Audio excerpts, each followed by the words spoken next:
Ladies and gentlemen, the penultimate panel discussion of the day. This is going to be on the topic of the power of experiential marketing in new age advertising.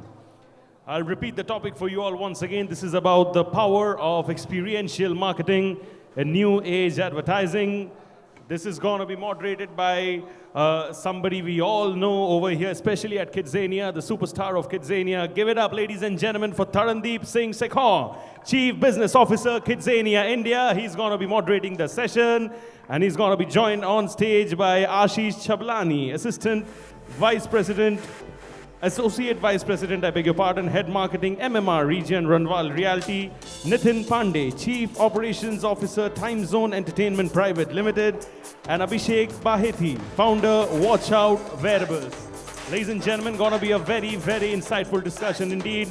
Can I have a huge, huge, huge round of applause for all of them together? The penultimate panel discussion of the day, moderated by the one and only superstar of KidZania, Tarandeep sir. Over to you. Check, testing. Thank you, Shubho, for the hype.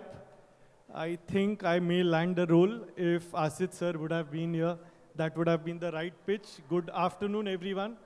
Welcome again to India Kids Summit Season 6. Like he mentioned, I'm the Chief Business Officer at KidZania India. And the topic which we are going to discuss today is obviously very close to our heart. We literally live, breathe, and sell experiential marketing at KidZania. But the entire agenda today is to pick on these stalwarts' mind as to what are the experiences they have been creating in this world. Experiential marketing, if I have to put it in my words, it's like a first date.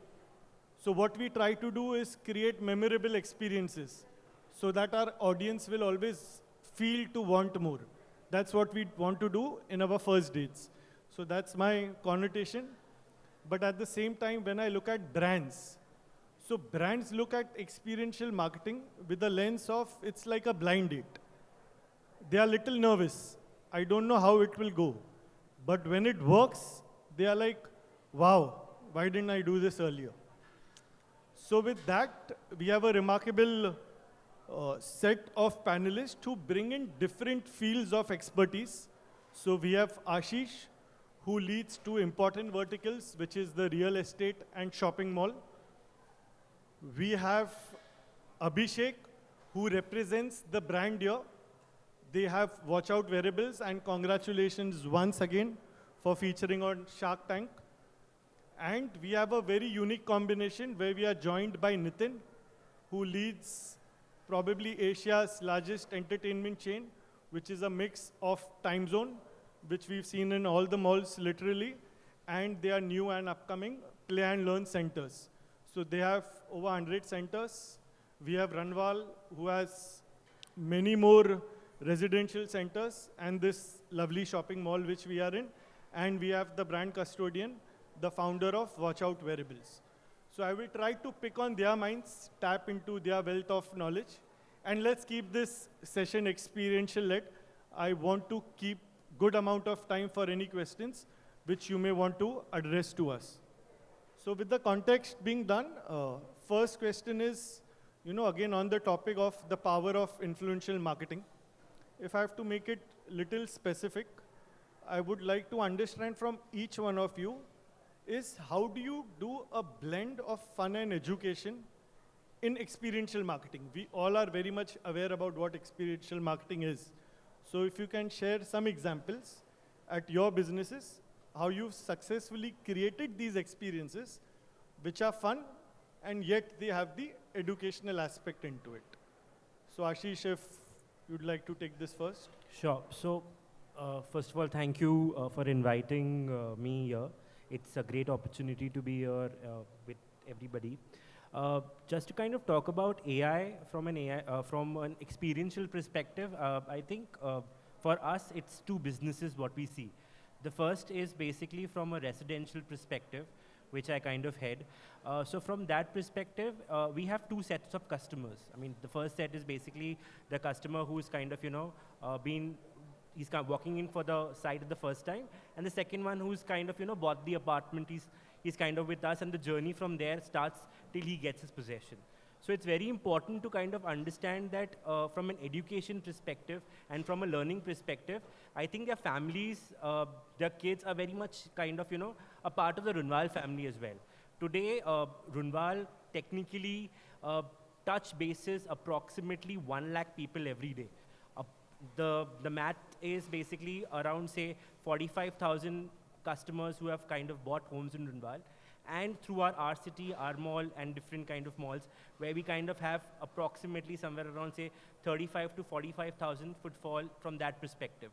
So for us, the kind of reach we have in particularly Bombay, Thane, and Pune as a micro market, it's important to kind of, address the largest TG, which is kids. So for us, what makes sense is basically how are we interacting, how we engaging with them.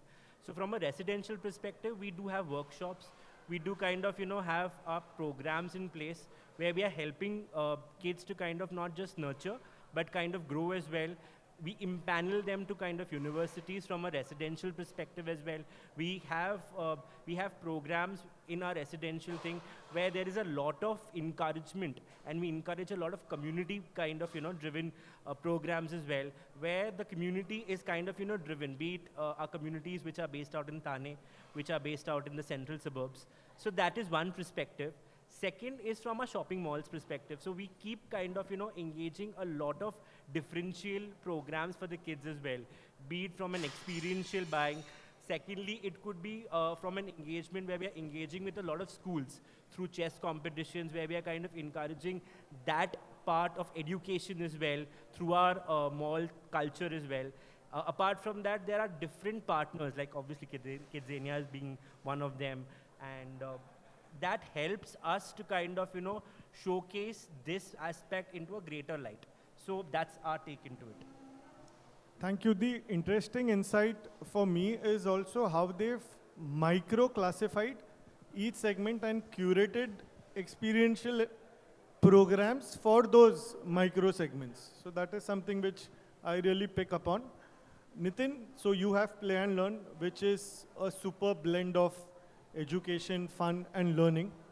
So if you can give us some insights as to what is the process behind creation of these experiences. And you were also talking about the insights, which you get from your global wealth of knowledge. So if you could share some light there.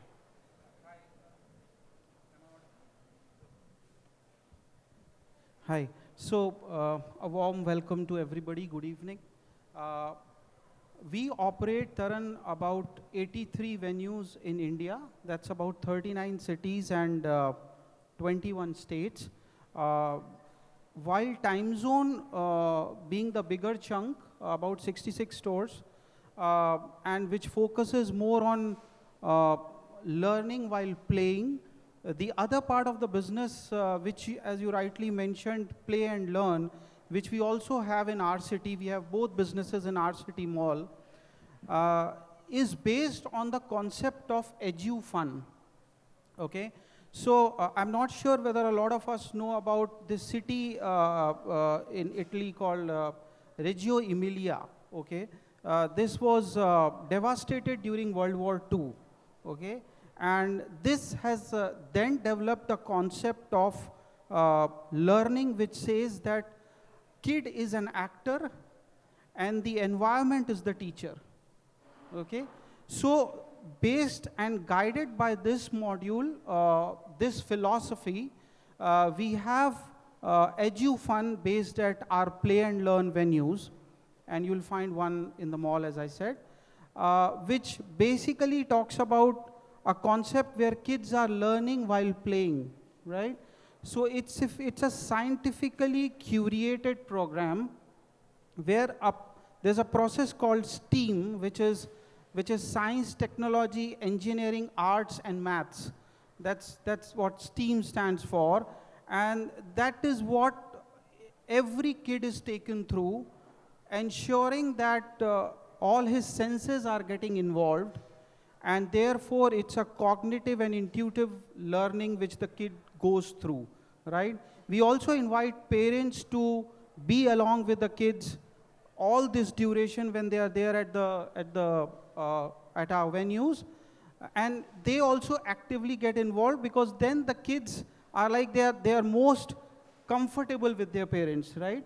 So being with the parents and going through this scientific process, we've been able to nurture the process of learning in a lot of kids in Gen Alpha, whereas the Timezone business is more on Gen Z and millennials. Play and Learn is addressing more of Gen Alpha for us.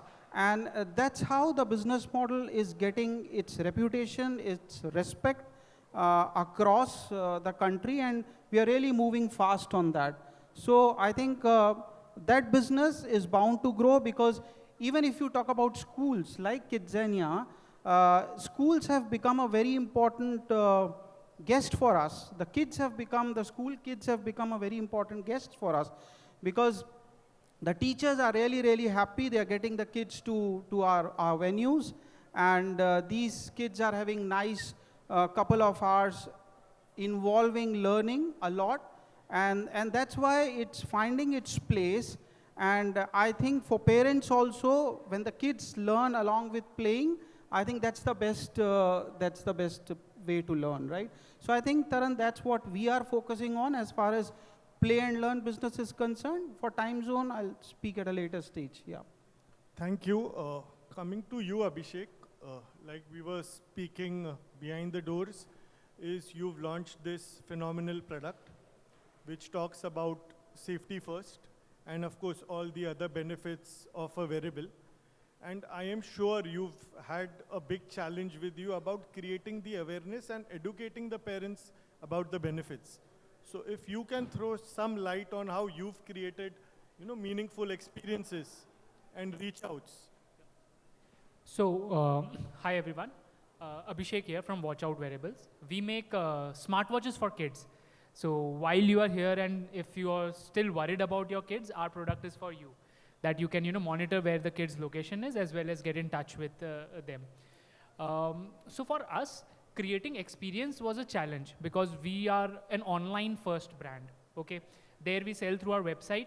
People either who have got word of mouth from someone that yes, मेरे बेटे ने use किया या मेरी बेटी ने use किया, अच्छा product आप ले लो. That was the only trust factor which we had, or either the Amazon reviews which were there. However, we saw that in our case, experience could come from 2 points. One is you get from Amazon, check karo product, experience karo, nahi acha laga to return kar do. That's what many people do. And that's where our first experience comes into picture. तो हमें वो blind date में बहुत अच्छे से play करना पड़ेगा, because including the packaging, कि वो first experience, the moment he opens, the configuration, etc., hits the right spot, so that experience, even if it is 5 to 10 minutes, happens well. So वहाँ पे एक रहता है.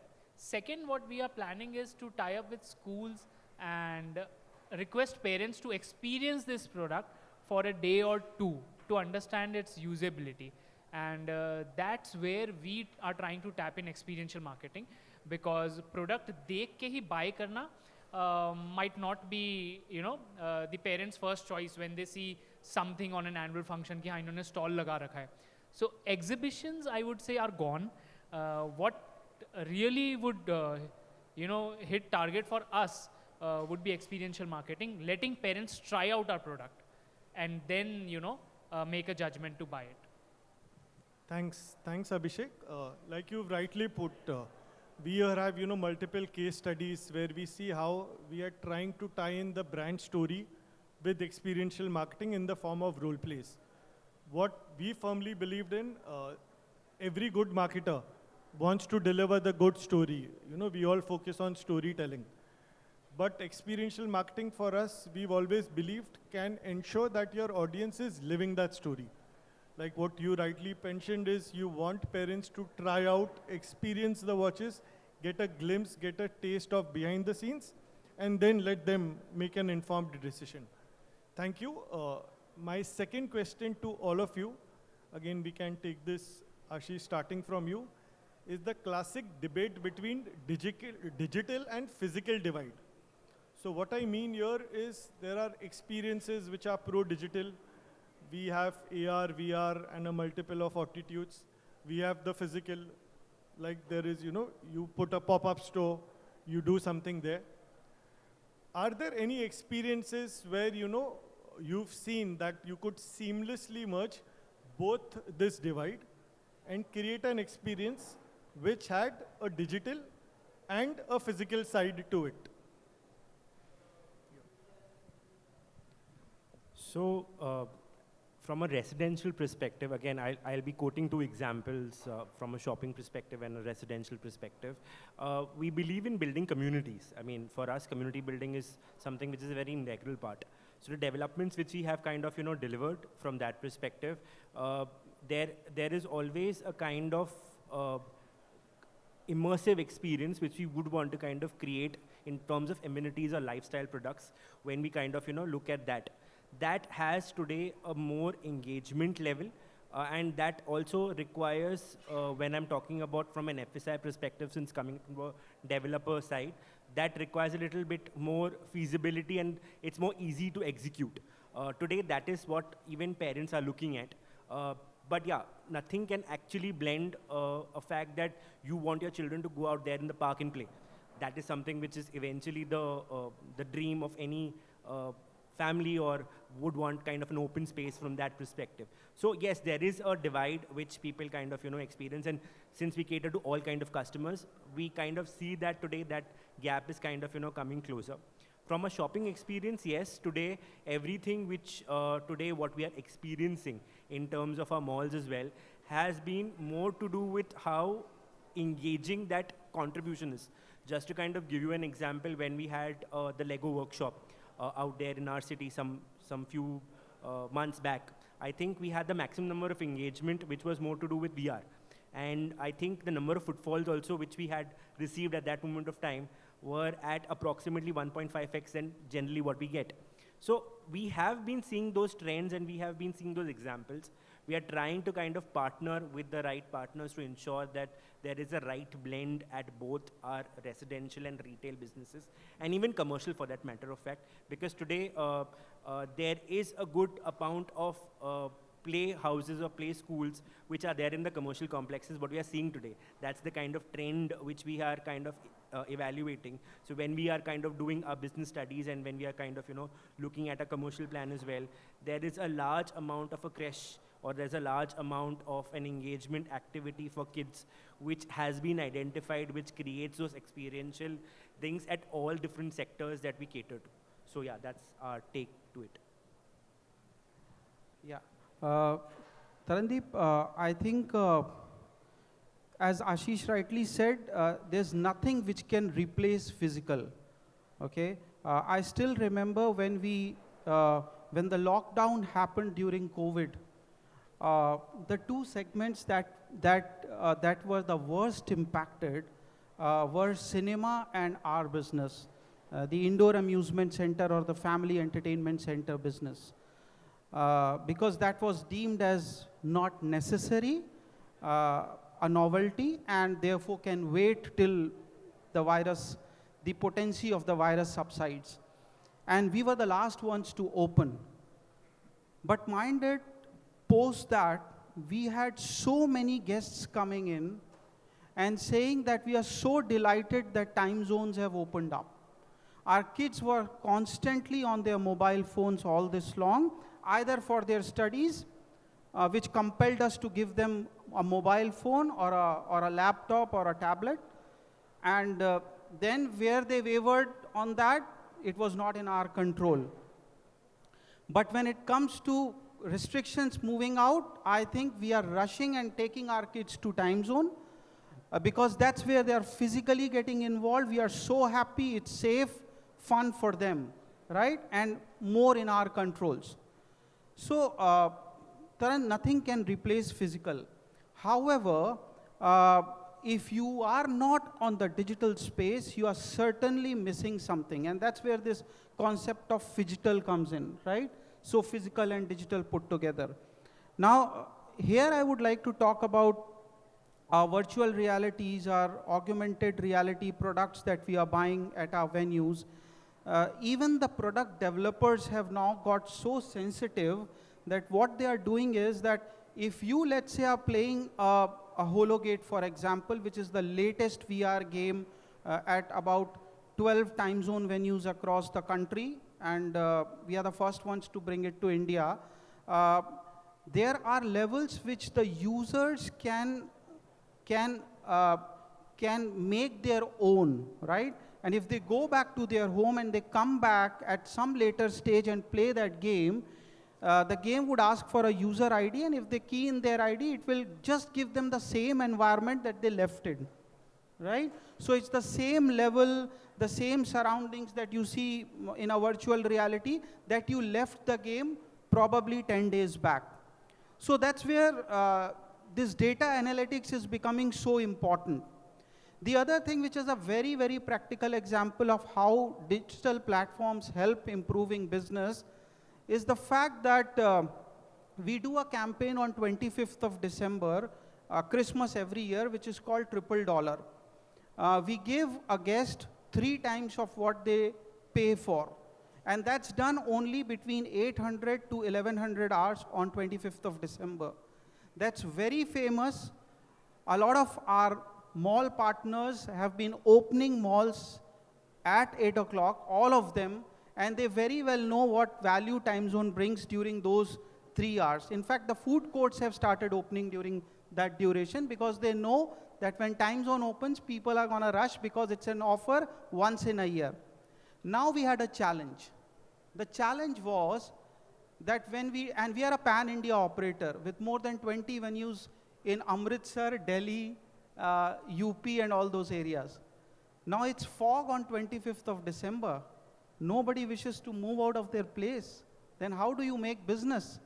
And can you tell those guests that no, we are not for North India, right? They are giving us feedbacks. How do you expect us to travel when it's fog and the temperatures are minus or 0? That's when the Timezone Fun app launched in India in September 2022 is proving to be a great, great tool for us. Maximum sales during those 3 hours and more than 50% of sales during those 3 hours is coming from the Timezone Fun app, right? So that's when they realize, that's when businesses realize that you just can't miss this, right?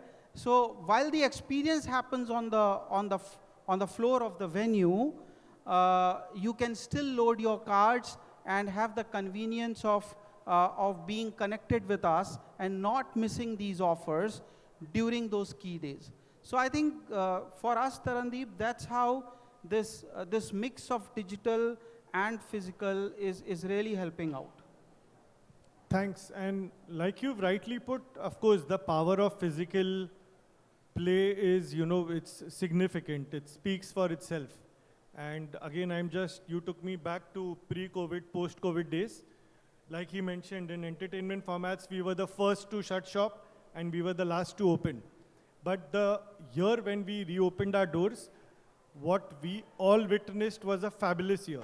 And that was all the pent-up demand, of parents, of kids who had tried, done and tested the virtual learning, the virtual play, and wanted to come back and get into the real physical world. So thank you.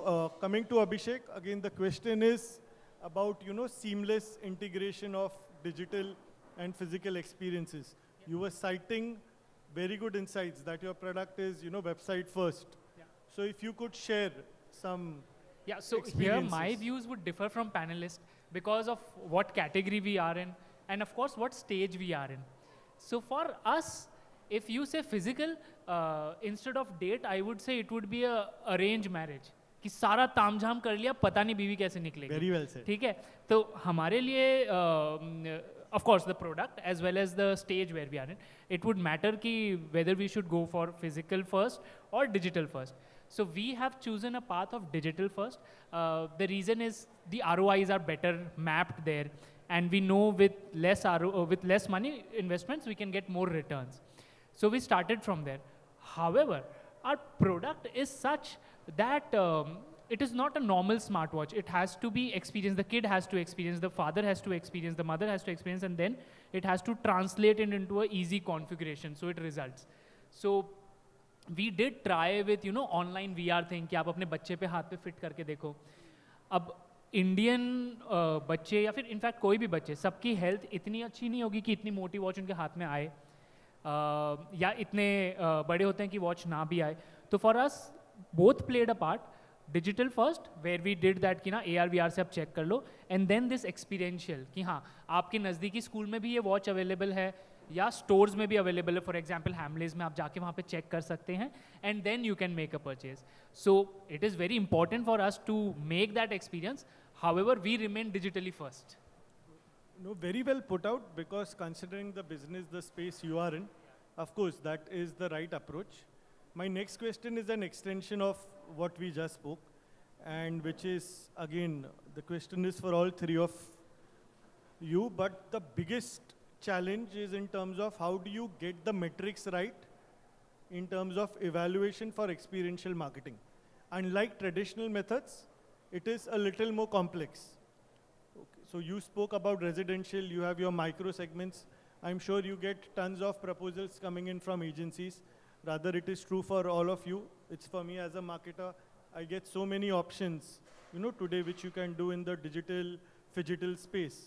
So if you can share with us, what are the metrics you keep in mind while evaluating experiential experiences?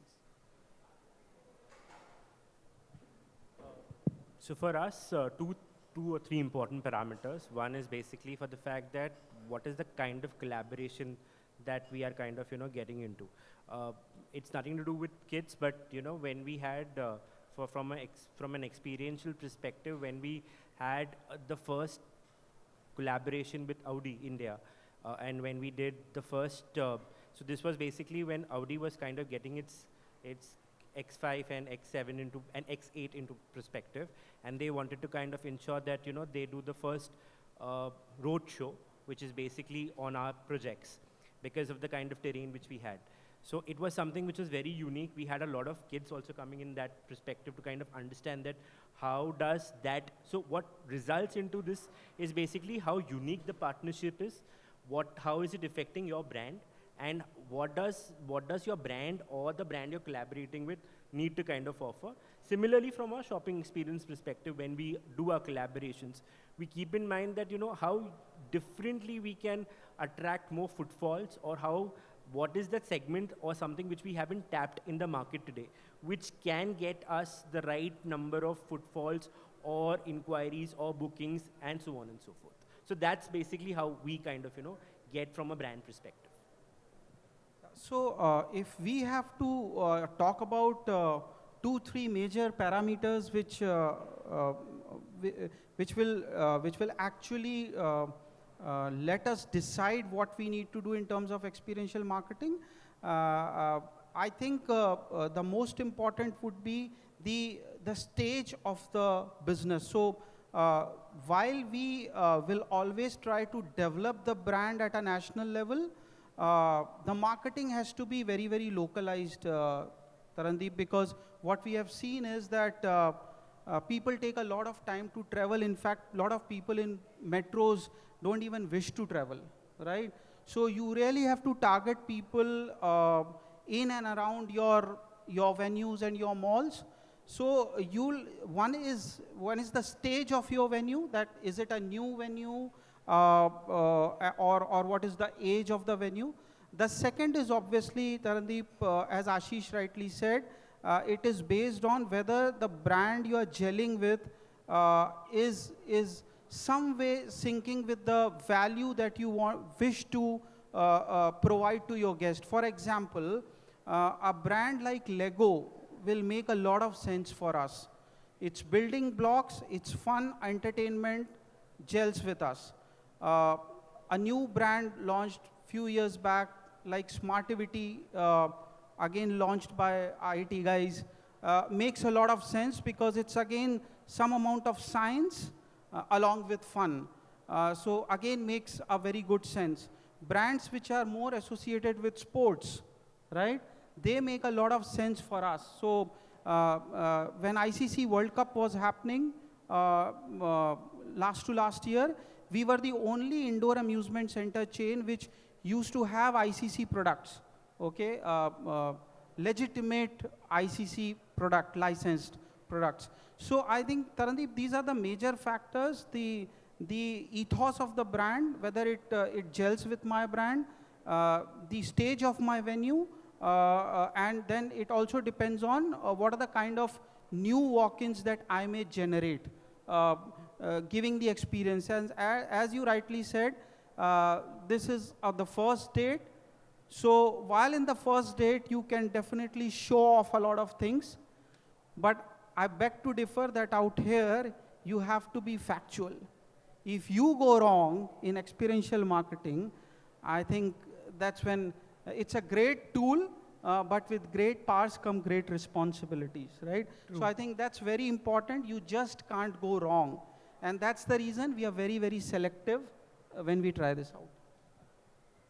Thank you, Abhishek. Good, good. I would love to have WatchOut also collaborate with Time at some point, where they also cite this example that, you know, safety and connectivity and fashion also comes. For me, the metrics is very clear because I am from the brand side.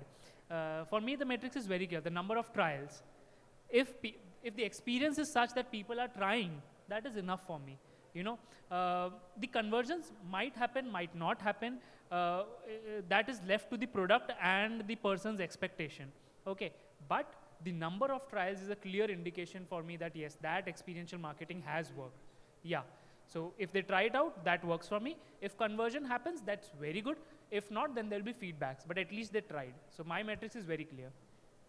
Thank you. And here I would like to just share an example. I don't want to keep it and make a forced plugin, but I just recollected we had this one amazing experience which we did with Adidas in both the KidZanias. So it kind of answers both question 2 and 3. Question 2 was the phygital seamless integration. So with Adidas, we jointly curated this very unique property where we invited kids visiting KidZania can actually draw a shoe which they would like to see in the real world. So for the summer season, we had tons and tons of kids, you know, coming in, and they had a stencil, then they could do the masthead, what lace they want, what design. It was completely left to their imagination. And we got multiple entries. And Adidas loved the idea, and they threw a challenge to us how we can amplify it further. So what we did is we made a web version of it. So we, of course, during summer season, we get people coming in from neighboring cities as well. But then we opened it to India, and we digitally advertised, and we got a sizable number of influx. And the best part was 3 kids were actually delivered the shoe, the kids who won the contest, and on Children's Day, they had done a huge prize distribution ceremony. So again, not a plug, but that is something which we had done there. I'm sorry, the times is up, so if there are any questions, you can please raise your hand, introduce yourself, and ask to the respected panelist, or we all are around. You can even interact with us later and throw in your questions. Any questions? So let's call in a day. I see the last panelists are waiting. Thank you once again. Thank you to all the incredible panelists, and thank you, audience, for making this interesting. Thanks, on to you. Thank you so much, ladies and gentlemen. The penultimate panel discussion of the day has just been done. Give them a bigger round of applause, everybody, please. Thank you so much, and I'll request Franklin Toscano, co-founder and CTO, IWMBuzz Media Network, to please kindly come up on stage and give away the token of appreciation to all our beloved panelists over here. Ek aur baar zor se taali for Mr. Franklin Toscano, please, everybody. Thank you. One of the main forces behind putting India Kids Summit Season 6.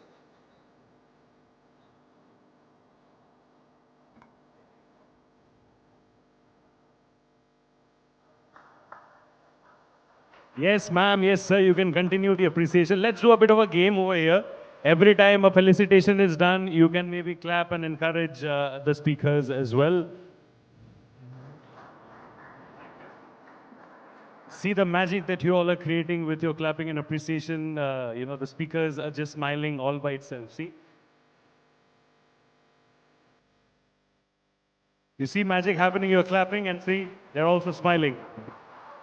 Thank you.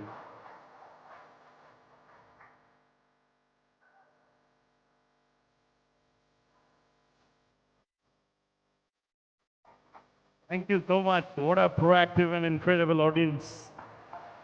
And gifting ka silsila khatam nahi hua hai. We have many more things to be given away. We have special KidZania hampers, and we have got special hampers from Mad Over Donuts as well. We all are truly mad over donuts. And of course, these hampers are making us mad all the way more. Taran sir, that gift is homecoming.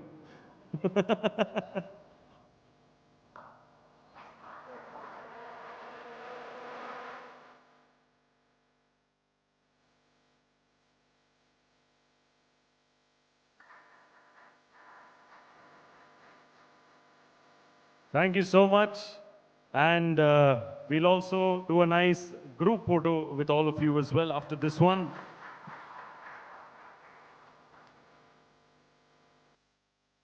Can we do a nice group photo with all of you, please? Coming over here in the center at the front.